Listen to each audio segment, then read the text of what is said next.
Okay, here's my elective lesson for Bushclass Charclothe with flint and steel.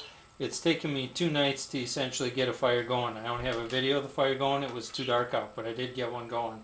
And these are my materials that I used. Just kind of a shout out, The Ultimate Guide to Wilderness Living. Not that Terry's and Sergeant Mac's videos aren't great, they of course are, by John McPherson and Jerry McPherson, but this is a really good reference guide. The pictures aren't that good. I've said this before in my videos, but there's a lot of primitive stuff in there, and just personally, not that I'm an expert by any means, I highly recommend it. It's a good book. But these are materials that I'm using. So I have some just cotton cloth here, old t-shirt type material. I also highly recommend a pair of these EMT shears. These things cut through leather, they cut through aluminum, flashing, they cut, and they still cut this cloth right here. So just cut up a couple of pieces right here. Here's my container that I create the Charclothe in, just an old Altoids tin with the hole drilled in. I put it on this propane stove because I didn't have a fire, so just get that going. Wait till the smoke stops going, don't open it up, and it'll be good. Getting Charclothe the right consistency, using the right material, having it on there the right time. I've done this a number of times, and that's a little skill in and of itself. That takes practice, and everything does, but in my opinion that takes some practice. So there's my Charclothe.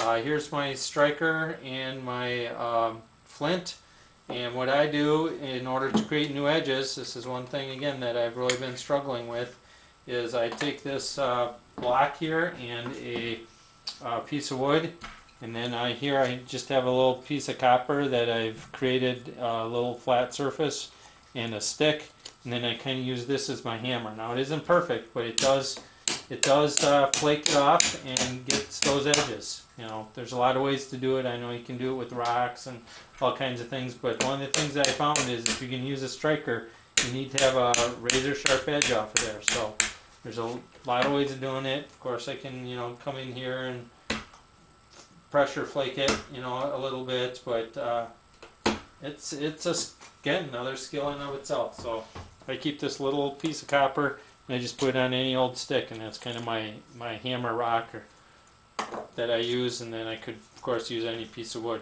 Holding on to this little piece of flint is really difficult for my hands. Got a little carpal tunnel or whatever, so I just try and wedge it in here. I can wedge it in here a little bit and just play around with it. So that's all that. And then here's my tinder and my striker and my little tin. I found keeping my Charclothe kind of separate from this is good because the Charclothe has a tendency to break up a little too easily, in my opinion. So that's my video of flint and striker. I don't know if I have a sharp enough edge. You need a sharp edge. There we go. Got some sparks going there. And of course, put a piece of Charclothe on there. And it took me a while to get this to hold a spark. Your Charclothe's got to be just right, and practice.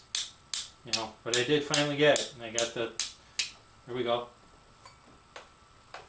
So good Charclothe matters. Put that in your bird's nest. And I was blowing on it at first. Much better to air it out like this and blow on it every once in a while. So that's really, wow, that really worked a lot better than the last 2 nights I'm trying it. So that's some good Charclothe. It took it in 3 or 4 sparks. So, look at that. Woohoo!